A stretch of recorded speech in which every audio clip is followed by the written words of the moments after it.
Pensamos en los riesgos laborales, nos vienen a la cabeza habitualmente accidentes de tráfico, caídas de andamios o atrapamientos con la maquinaria. Bueno, pero ojo con este dato que les vamos a dar a continuación. Los infartos y los derrames cerebrales son responsables de casi la mitad de muertes en el trabajo. Es un dato que nos ha llamado mucho la atención y que vamos a pasar a analizar. Y para todo ello tenemos aquí, para hablar de salud cerebral, al cardiólogo de la Policlínica, Eduardo Alegría. Rachaldeón, ¿qué tal? Hola, buenas tardes. Claro, es que hemos visto el dato y hemos dicho, hay que llamar a un cardiólogo para tratar de arrojar luz, porque trabajando también nos puede pasar. ¿Se puede prevenir un infarto cerebral o un derrame entre los trabajadores? Sí, sí, se puede, pero sobre todo me llama mucho la atención esa estadística. Supongo que a vosotros también, pero a lo mejor eso es porque se previenen muy bien los accidentes y, Doctor, en cambio, las cardiovasculares no. Vamos a tratar de mejorar el micro, pero decía, no se preocupe, usted quieto. Pero tenemos los datos. Usted decía que llaman la atención, pues es que es una cuestión de estadística. ¿Cuál es la incidencia de derrames? Diego Ayús tiene los datos. El Ministerio de Economía y Trabajo Social y los que vamos a ofrecer, porque tenemos exactamente el 70% de esas muertes en ambiente laboral, accidentes laborales, y cómo suceden. El 4 de cada 10, estábamos hablando, ocurren por infartos, derrames cerebrales o enfermedades cardiovasculares, paradas cardíacas. Pero luego tenemos otro 30% más o menos de otro tipo de accidentes, golpes con caídas, ya puede ser desde escaleras, por ejemplo, accidentes de tráfico en trabajos que incluyen también el vehículo, y también tenemos otro 15% de muertes en el ambiente laboral en aplastamientos y atrapamientos. Leire, es verdad que si juntamos todo esto, pues nos queda un 85% de muertes laborales, puede pasar en cualquier momento, pero 4 de cada 10 infartos, el corazón y el cerebro, pues pueden fallar. Es como para pensárselo, tomárnoslo todo un poquito más a la ligera, aunque estemos trabajando y queramos llegar a todo, porque yo no sé, doctor, si es el estrés laboral el que está detrás de todo esto. En parte sí, pero claro, esto solo es un reflejo del aumento de las enfermedades cardiovasculares en todos los ambientes, no solo en el laboral, sino en... Lo que pasa es que llama la atención que las personas en edad laboral son más jóvenes que las que habitualmente tienen complicaciones cardíacas o cerebrales, pero hay mucho que hacer en la prevención, esto es verdad. Yo creo que desde mi punto de vista, aunque no soy quien para dar consejos a nadie, los servicios de prevención laboral de las empresas tendrían 3 tareas o cometidos o obligaciones incluso. La primera, detectar el riesgo cardiovascular individual, es decir, hacer los chequeos correspondientes que se hacen habitualmente anuales con el estudio de los factores de riesgo, vamos a decir clásicos: tabaco, colesterol, tensión y diabetes. Y también tener en cuenta otros factores que no se tienen tan en cuenta, como por ejemplo la historia familiar, muy importante, el estrés, sin duda, y el factor primordial hoy en día, que es la obesidad, el exceso de peso. Luego ya hay otros factores dependiendo del entorno laboral, por ejemplo, pues el estrés de los ejecutivos, las temperaturas extremas en los trabajadores que lo hacen en la calle, los que conducen maquinaria pesada, etcétera. Pero los factores principales, más estos, digamos, modernos o emergentes, son los que tienen que estudiarse. Y luego hay que hacer campañas de prevención, tanto de prevención individual, es decir, cada persona es responsable de su riesgo y, por tanto, responsable de implantar, o como se dice ahora, implementar las medidas de prevención individual, ejercicio, dieta, etcétera, como pues la concienciación periódica de todo, hacer campañas de prevención continua, campañas de, bueno, dar información. Educación, que es lo que estamos haciendo por otra parte en este programa, etcétera. Doctor, para que nos sirva como una clase práctica hoy aquí, ¿cuáles son los primeros síntomas de un infarto cerebral en las personas? Para poder identificarlos, si estamos trabajando y decir, ojo, igual tengo que parar. Sí. Síntomas, bueno, los infartos cerebrales, vamos a llamarles en sentido amplio, son de 2 grandes tipos. El más grave es la hemorragia subaracnoidea y el síntoma principal es un dolor de cabeza tremendo.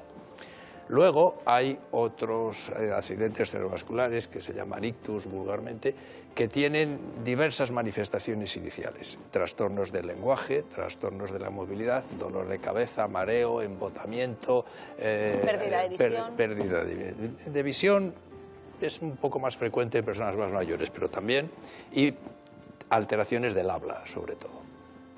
o de la movilidad. Eso en cuanto a los infartos cerebrales. En cuanto a los infartos cardíacos, pues los clásicos de siempre: dolor en el pecho, en el brazo, en la mandíbula, malestar, náusea, sensación de incomodidad o incluso mareo o desmayo.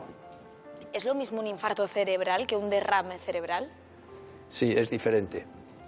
Infartos cerebrales hay de varios tipos. Uno de ellos es el tipo hemorrágico, que es el que vulgarmente se llama derrame cerebral, pero hay también infartos que se llaman aterotrombóticos o embólicos, que no hay derrames, sino falta de alimento, digámoslo.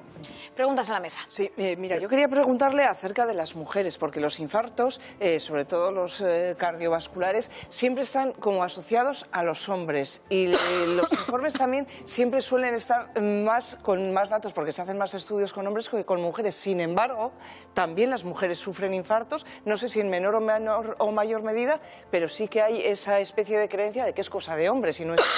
Bueno, estaban asociados a los hombres. Cada vez están más concienciadas las personas de que las mujeres también pueden tener complicaciones cardiovasculares. Lo habitual es que sea como 10 años después que en los hombres. Es decir, en los hombres aparece antes que en las mujeres, y en las mujeres tiene muchísima relación con la menopausia.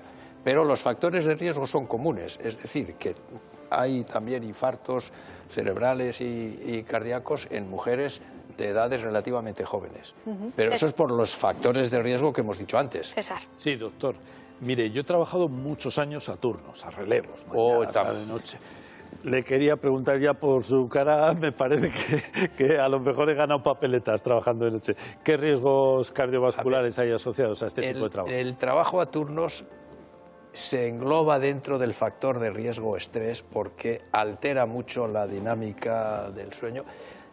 Es más factor de riesgo de arritmias que de infartos, pero también lo es de infartos. Yo he tenido arritmias. Sí, sí, es un factor de riesgo muy frecuente. Propio también de los horarios nocturnos.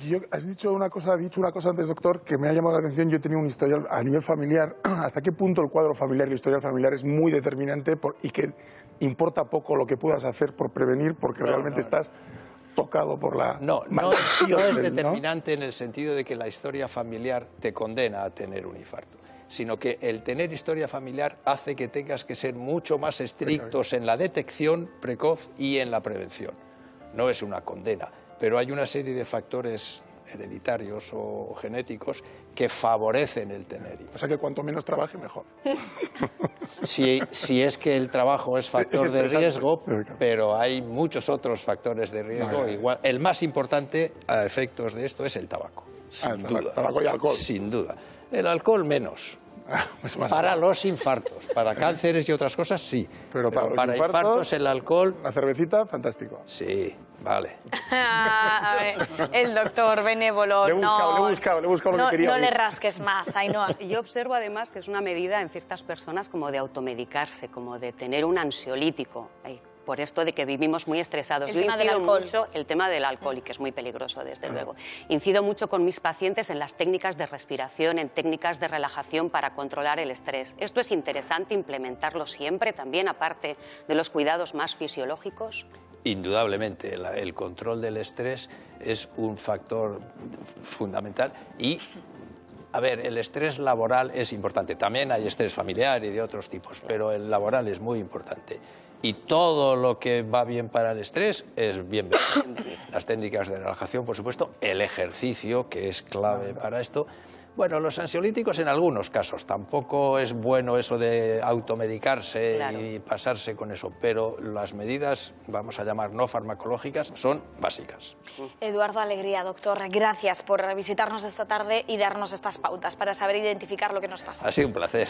Pues muchísimas gracias. Él no está nada estresado por estar aquí en Quédate, es un placer, es un gusto, ¿verdad? Sí, claro, Sí, para nosotros también. Para nosotros también, Para porque mí nos, sobre todo. porque nos Voy a puede tomar una salvar cervecita la nada más salir vida. de aquí, que bueno. Nos puede salvar la vida, ayudar a identificar cuáles pueden ser los síntomas de un accidente cardiovascular. En fin, vamos.